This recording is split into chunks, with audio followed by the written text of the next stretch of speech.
YCP అధినేత YS Jagan కు అధికారం దూరమైన 6 నెలల్లోనే షాక్ల మీద షాక్లు తగులుతున్నాయి.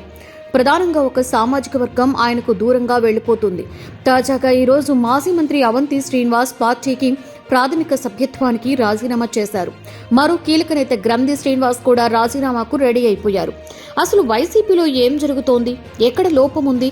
ప్రధానంగా కాపు సామాజిక వర్గం నేతలు ఫ్యాన్ పార్టీకి దూరం అవుతున్నట్లే కనిపిస్తోంది. ఇక రాష్ట్రంలో భవిష్యత్తు లేదని భావించిన కాపు సామాజిక వర్గం నేతలు తమకు అధికారంలో ఉన్నప్పుడు మంత్రి పదవులు కట్టబెట్టినా పార్టీకి రాజీనామా చేసి వెళ్లిపోతున్నారు. వారు రాజీనామా చేయడానికి గల కారణాలు కొత్తవి కాకపోయినప్పటికీ ఒకే సామాజిక వర్గం దూరం కావడం జగన్ ఆలోచించవలసిన విషయమే. ఇప్పటి వరకు అనేక మంది నేతలు పార్టీకి రాజీనామా చేసి వెళ్లిపోయారు. వారిలో కాపు సామాజిక వర్గం నేతలే ఎక్కువగా ఉండడం ఇప్పుడు రాజకీయంగా చర్చనీయాంశమైంది. తొలుత పొన్నూరు మాజీ ఎమ్మెల్యే కిలారు రోసయ్య పార్టీకి రాజీనామా చేశారు.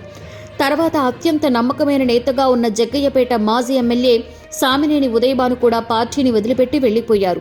ఈ ఇద్దరూ నేరుగా జనసేనలో చేరారు. తర్వాత ఏలూరు నియోజకవర్గానికి చెందిన మాజీ మంత్రి ఆళ్ల నాని కూడా పార్టీకి ప్రాథమిక సభ్యత్వానికి రాజీనామా చేశారు. తాజాగా అవంతి శ్రీనివాస్ కూడా రాజీనామా చేశారు. భీమవరం మాజీ ఎమ్మెల్యే గ్రంథి శ్రీనివాస్ కూడా రాజీనామా లేఖతో సిద్ధంగా ఉన్నారు.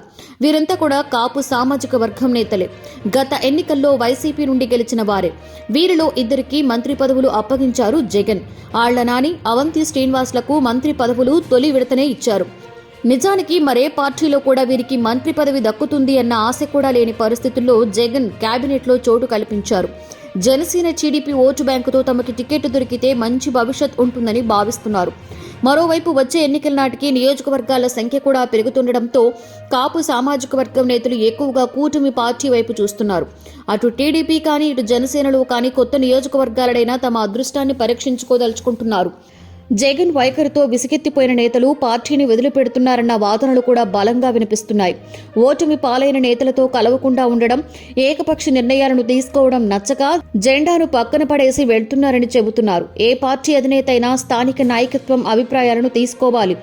అంతే తప్ప తన అభిప్రాయాలను బలవంతంగా రుద్దితే ఇదే పరిస్థితి ఎదురవుతుంది. దీంతో పాటుగా 5 ఏళ్ల కాలంలో జగన్ పర్యటనలు, జగన్ పిలుపునిచ్చే కార్యక్రమాలకు చేతి చమురు వదిలించుకోవడం మినహా ప్రయోజనం ఉండదని భావించిన నేతలు ఫ్యాన్ పార్టీకి గుడ్ బై చెప్తున్నారు. అధికారంలో ఉన్నప్పుడు ఎలాగున్నా కనీసం లేనప్పుడైనా కూడా నేల మీదకు చూస్తే నేతలకు అందుబాటులోకి వస్తే ఒకంత నేతలకు ఇబ్బంది ఉండదు. కానీ తీరు మారకుంటే వీరే కాదు రానున్న కాలంలో మరింత మంది కూడా వైసీపీకి బై బై చెప్పే అవకాశాలు మెండుగా ఉన్నాయి.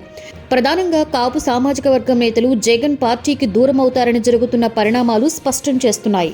ప్రభాత సూర్యుడు జాతీయ తెలుగు దినపత్రిక. ప్రతి అక్షరం నిజం వైపు. నిజం దాగదు, వార్త ఆగదు.